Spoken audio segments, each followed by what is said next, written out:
हाँ, आज हम पढ़ेंगे BSc third year BSc third year में फिजिकल केमिस्ट्री जो पेपर थर्ड है उसकी यूनिट फर्स्ट।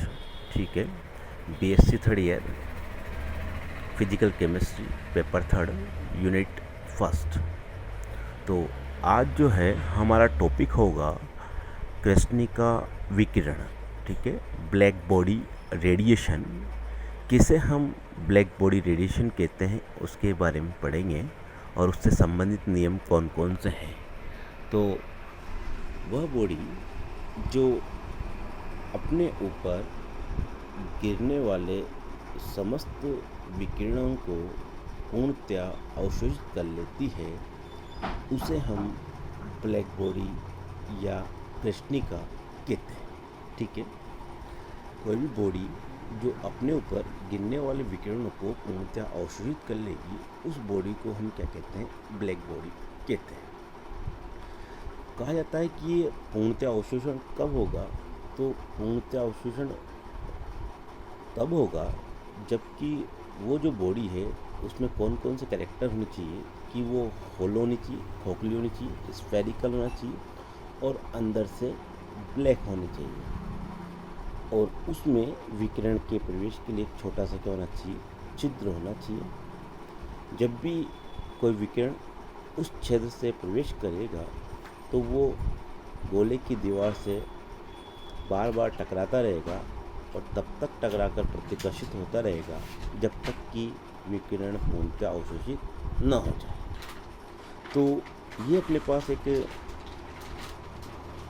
आइडियल पिक्चर है जिसमें अपन कह रहे हैं कि ब्लैक बॉडी क्या है। तो ब्लैक बॉडी अपन कहते हैं होलो स्फीयर होता है और इस होलो स्फीयर में एक क्या होता है, अंदर से छिद्र होता है। ये होलो स्फीयर है, इसमें अंदर से कार्बन लेपित है और इसमें जब कोई विकिरण प्रवेश करता है इस छिद्र से तो वो बार बार क्या होता रहता है, प्रतिकर्षित होता रहता है जब तक कि वो पूर्णतः अवशोषित नहीं हो जाए। तो ये अपने पास ब्लैक बॉडी होती है। कहा जाता है कि जो कृष्णिका जो है वो अच्छे अवशोषक के साथ अच्छे क्या होते हैं, उत्सर्जित भी होते हैं। कृष्णिका के जो छोटे से छिद्र होता है उस छोटे से निकलने वाले विकिरणों को अपन क्या कहते हैं, ब्लैक बॉडी रेडिएशन कहते हैं। जैसे बात करें अपन तो कह सकते हैं अपन कि ये जो है अच्छे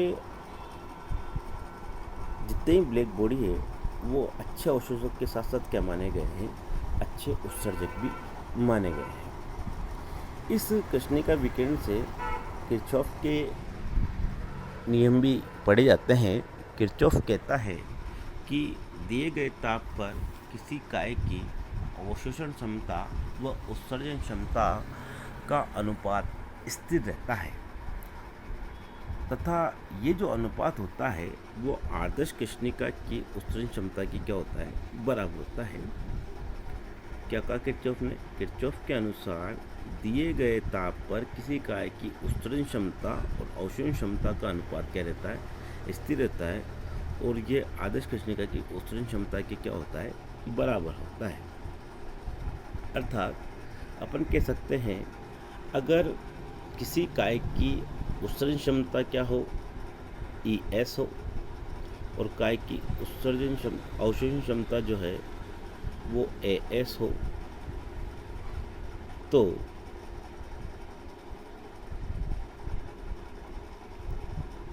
और आदर्श कृष्णिका की उत्सर्जन क्षमता EB हो तो किरचॉफ के नियम से अपन कह सकते हैं कि किसी काय की उत्सर्जन क्षमता व अवशोषण क्षमता का अनुपात स्थिर रहता है तथा यह आदर्श कृष्णिका की उत्सर्जन क्षमता के क्या होता है, बराबर होता है।